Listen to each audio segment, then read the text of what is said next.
Mr. Kennicott. Just one more thing.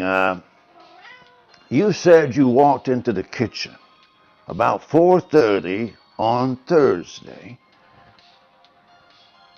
and you said you remembered it was 4:30 because you walked by the thermostat up the hall, and it was 4:32, and you remembered that number, and you made your coffee. Yes, Lieutenant, I made coffee.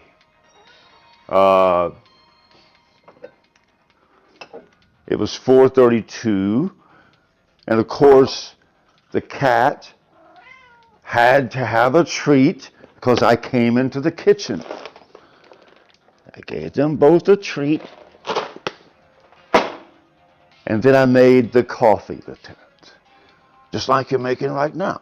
Exactly. Just like we're making right now, Lieutenant. Do you take sugar?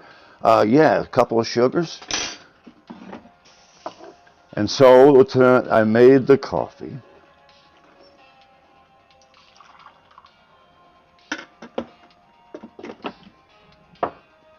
Cream, Lieutenant? Yes, half and half, if you don't mind. Certainly, Lieutenant. A man after my own taste. I don't buy those flavored creamers. I'm a half guy, so me and you will already have a lot in common, Lieutenant. Very good, sir. You know, Mr. Kennicott, there's just something that's bugging me about what happened last Thursday and all the details. See what happened on Thursday afternoon at 4:30. Between 4:30 and 4:50. Well, as I said, Lieutenant, I made coffee. There you go. Thank you, sir. That's really good coffee, sir. Well, thank you, Lieutenant. I'm a coffee connoisseur, as you can see. What you're drinking here is a dark roast, and that's the kind of coffee you have when you want to enjoy it. Oh, I see. So it's all about the darkness and the beans. There's a lot involved, Lieutenant, with coffee. Now, we can talk about coffee, or we can talk about what happened last Thursday. Well, yeah, you made the coffee, and then you walked back to your desk in the study. And you noticed when you walked back, did you look at the thermostat again? I did, Lieutenant, just to check and make sure the heat was running because it was a mild day. And the heat was at 77, and the temperature in the room was 77. And so I notched it down so the heat wouldn't come on because there was no need. And that was what time? I remember looking, Lieutenant, it was 4:35 and it was 77 degrees on that Thursday in February. Very good, sir. I commend your attention to detail. Well, I only remembered it, Lieutenant, because of certain things I do out of habit. And that is partly what we're studying, is it not, Lieutenant? You've been observing my habits and noticed I was very punctual about small things and remember the time.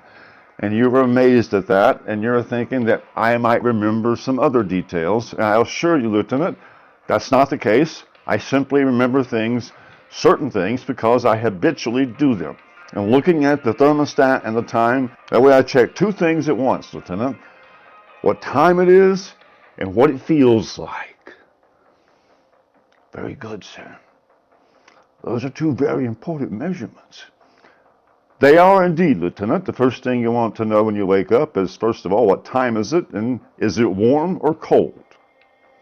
Very good, sir. Is it warm or cold?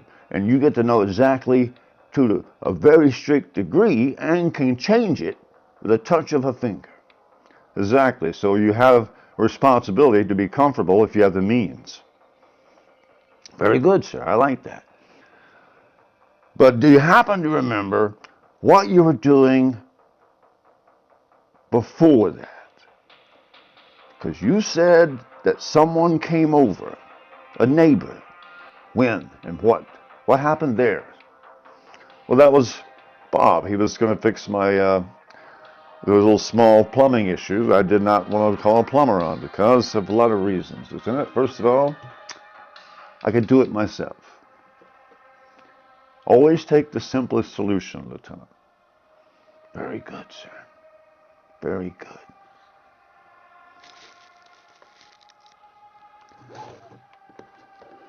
So you think this case has a simple solution, Lieutenant? That's a good question, sir. I'm not sure if it's simple, but most of the time it's not as complicated as people think. Well, Lieutenant, I thank you for coming by and checking. And I'm sure that we will get to the heart of the matter. It was really good coffee, sir. Really good coffee. Thanks for coming, Lieutenant. And be sure to keep me informed if anything should happen. I will, sir. Thank you very much. I'll just see you to the driveway, Lieutenant.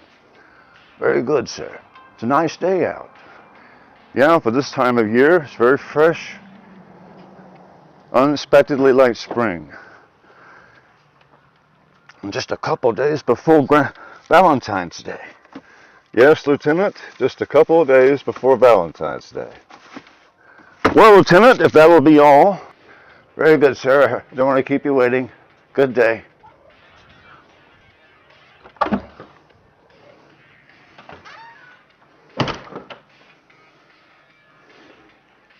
Oh, Tiger. The big Tiger has to eat. Hold on, Tiger. I'll get you something. Just a second, Tiger. Yes, Lieutenant.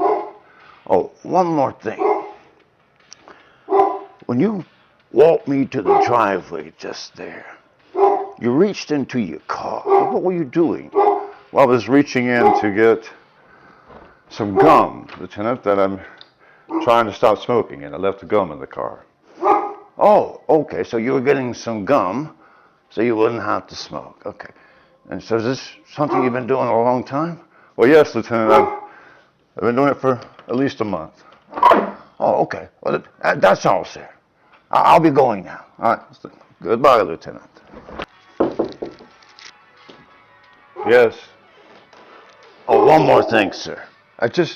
One more thing. I didn't mean to bother you. But when you walked out to the car just now, when we were walking to the driveway. Yes, Lieutenant. I remember the driveway. Yes, sir. But when you walked out just now and reached into your car to get the gum, I was just wondering, is that something you did on purpose? Keeping the gum and the cigarettes in the car? Well, yes, Lieutenant. It's something I do to make it an effort. And that I've been doing it for 30 days, and yes, I did it just now. Is there anything else, Lieutenant? Well, you see, sir, that explained the 90 seconds. 90 seconds, Lieutenant? Yes, Mr. Kennicott, the 90 seconds that you took just now to get the gum out of the car. Because I had the stopwatch and I was watching. And it took you 90 seconds to reach into the car and grab the gum. Now, the second autopsy, Mr. Kennicott, was performed, and it showed large traces of arsenic. Now, normally, a fatal dose would have shut down the heart immediately. But you gave Mr. Stansky 5 times the lethal dose of arsenic. And those 93 seconds you took to grab the gum allowed enough time for the arsenic to pass through the heart, into the blood, and to lodge into the kidneys and the liver, which they found on the second autopsy. Not only did you kill him, Mr. Kennicott, you killed him 5 times too strong, and you took 90 seconds too long.